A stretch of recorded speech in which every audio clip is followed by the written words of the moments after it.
Palapit na ang kaharian ng langit. Maligayang araw ng Sabado, kapanalig, kapistahan ngayon ni San Nicolas, Obispo. Ito po si Sister Rose Agtarap ng Daughters of St. Paul para sa mabuting balita. Pagnilayan natin ang Ebanghelyo ngayon.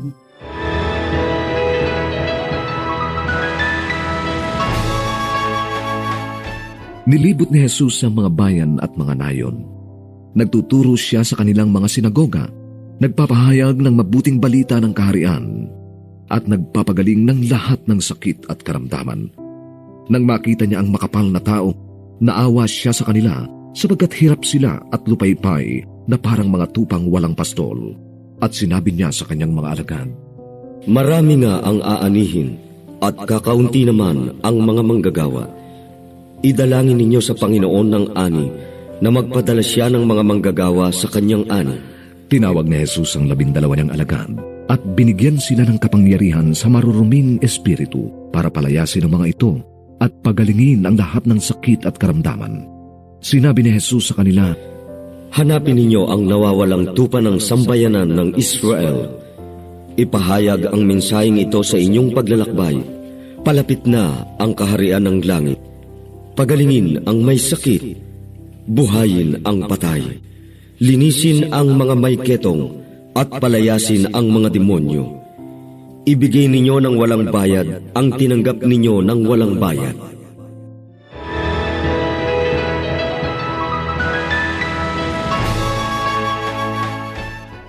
Nakakaawa. Ito ang feeling ni Jesus nang makita niya nalupaypay na sa gutom at pagod ang napakaraming taong pumunta sa kanya. Siguro galing sila sa malayo. Nasaan ang leader na dapat magturo sa kanila? Wala. Parang silang mga tupa na walang pastol.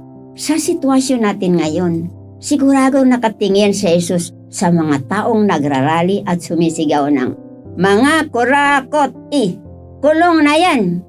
Mga kurakot, kulong na yan!"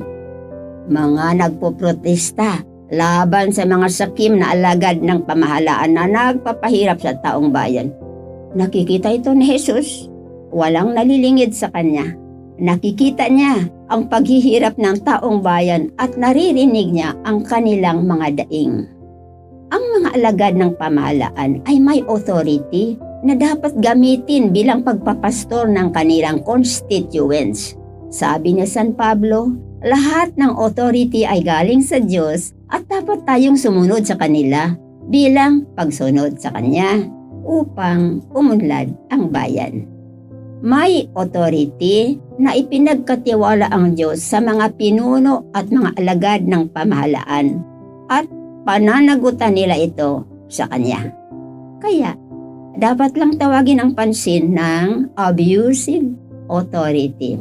Di ba, mga kapanalig? Ano ang solusyon ni Jesus?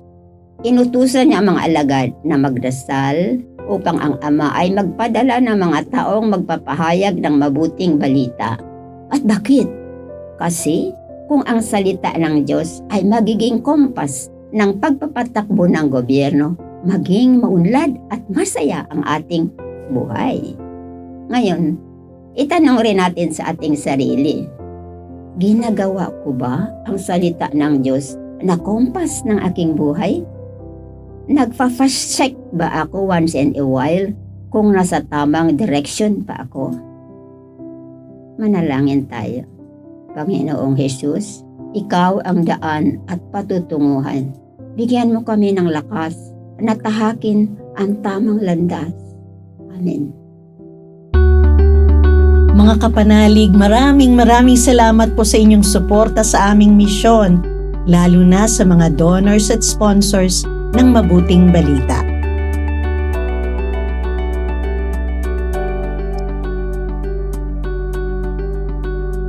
Subscribe, like, share, and follow po lines sa aming social media accounts. At patuloy kaming humihingi ng inyong tulong upang maipagpatuloy ang programang ito.